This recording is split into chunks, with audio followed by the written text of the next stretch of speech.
I'm going to get ready to put resin on my canvases. I have 5 projects here that I'm planning on doing, only because these projects, well, 3 of them, this 8x10, this 10x10, and 10x10, they have been curing for at least a month. And on a canvas, you want to make sure that your projects have cured between like 4 and 6 weeks. These 2 little projects my little 7-year-old granddaughter did, and she did them last week. They're not ready to have resin put on them, but since they're not for sale and they're for her, I'm going to do a little test. Probably won't find out for about a year how or what happened or happens when you do put resin on a project that hasn't fully cured. Probably some air bubbles will pop up or something underneath. I'm not really quite sure, so it will be a good test. So for my canvas, I'm going to use this pour-on, and I have my A and my B, my resin, my hardener, and they will be put into these cups that are already marked for 4 ounces each. 4 ounces, 4 ounces. And I do have extra tiles waiting in the background for me in case I have extra resin. Then I can use them on my tiles because you don't want to waste resin. This one has already been resined a long time ago, but as you can see, there are different gaps in here that didn't get covered all the way. See if you can see right here, different spots.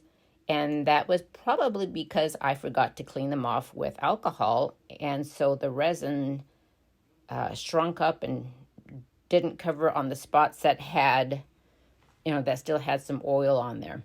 So these require either a second or a third coat. Now these came out perfect, 1 coat each, which I'm so happy with because they need to be delivered tomorrow. If I had to do a second or third coat, that wasn't going to be possible. Okay, right here, I am working on my sewing mat table. And I use one side of my mat for sewing, and this side is for my resin work. For my canvases, I'm going to be using this pour-on resin, only because I can get it a little bit cheaper than KS resin, because I use coupons at my craft store. And I don't have to worry about heat tolerance for canvases. When I work on my tiles for coasters, I do use KS resin because it has a high heat tolerance, UV protection, and it can fully cure in 3 days.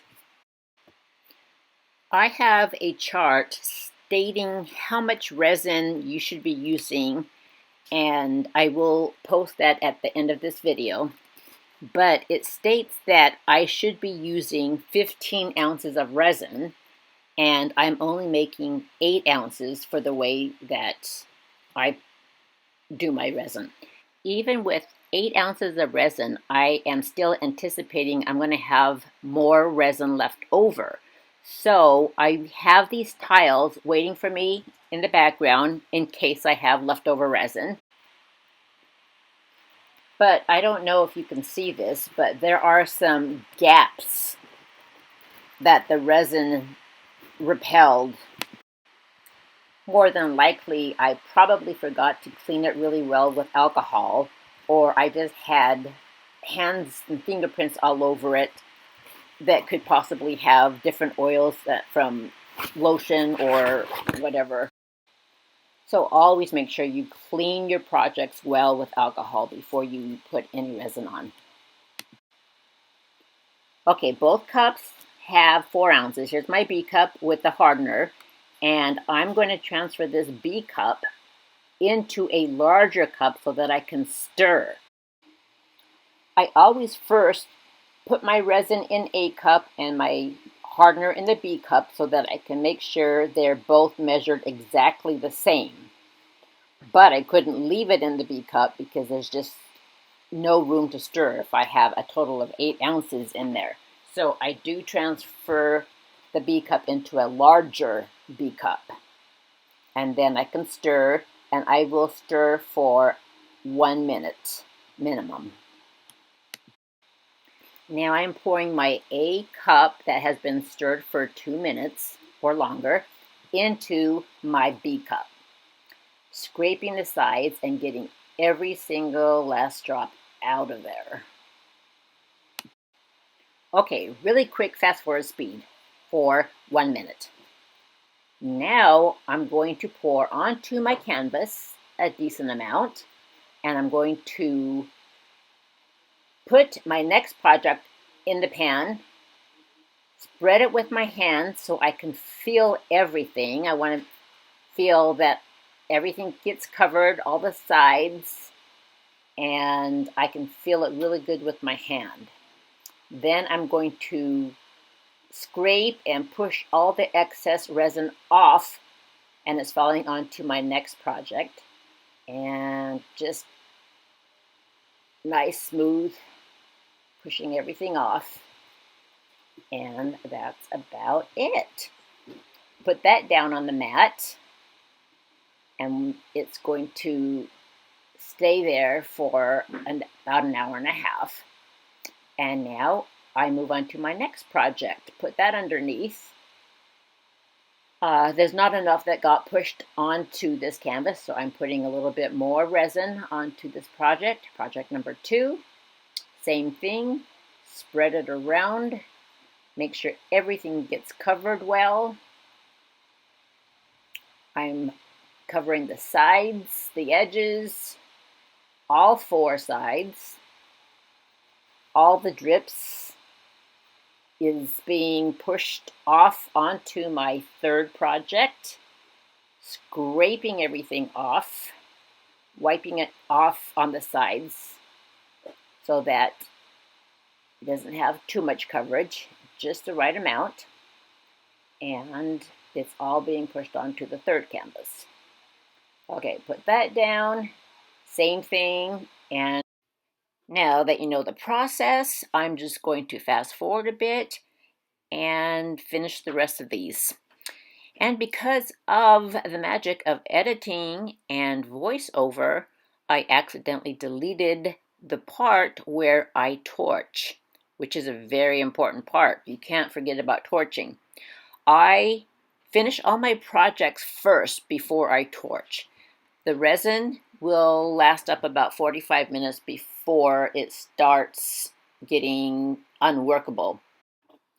These coasters I just did right before I started the work on the canvases, and I used the KS resin on these since KS resin holds up well to high heat for the coffee cups and such.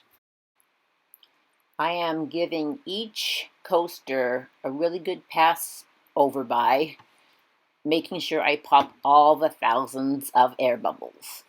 And I just repeat myself and repeat until I'm pretty sure that I have popped everything, everything that I can see visibly right there. And then what I do is I stop and I give everything a really good look over to see if I have any resin that is repelling, shrinking, not covering everything because in case I didn't clean everything good enough or I just happened to have missed some spots. I will pick up my projects, whether it's a coaster or my canvas, and put it at eye level and really get a good view if anything is missing. In case there has been any shrinkage or the resin repelling, I would go and get a little bit of resin that's left over in the bottom of the cup, and there usually always is some, and I would take that and dab it onto a missing spot and just tap it all over where I see any missing spots. And then I would get my torch again try not to be too messy, and torch that spot.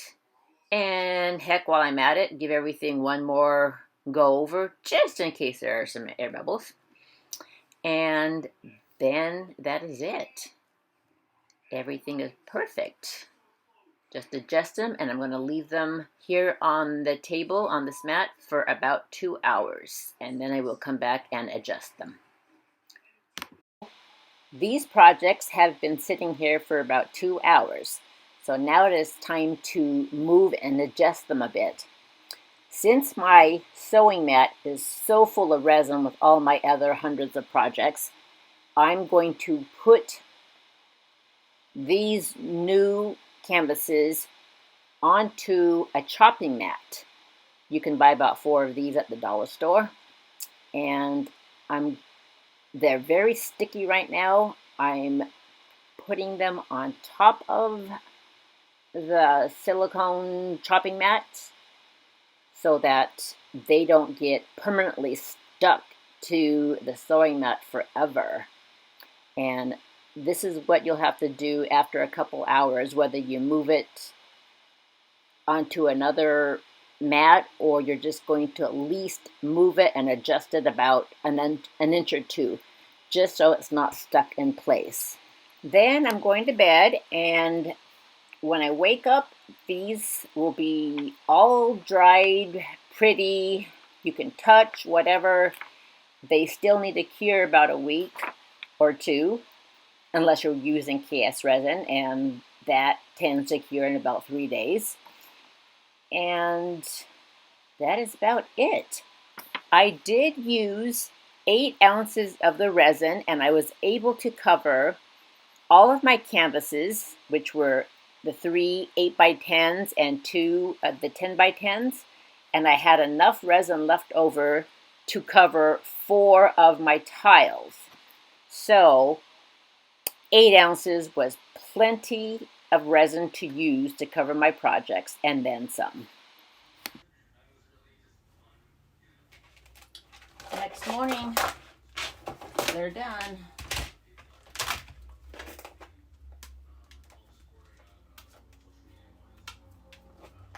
The regular paint pouring ones with all the silicone oil definitely needs another 2 coats.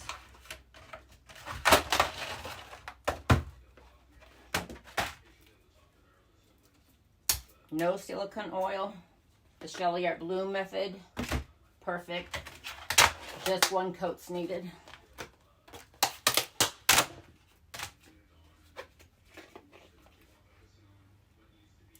So pretty. Oops, my ring light. My ring light's in the way. There we go.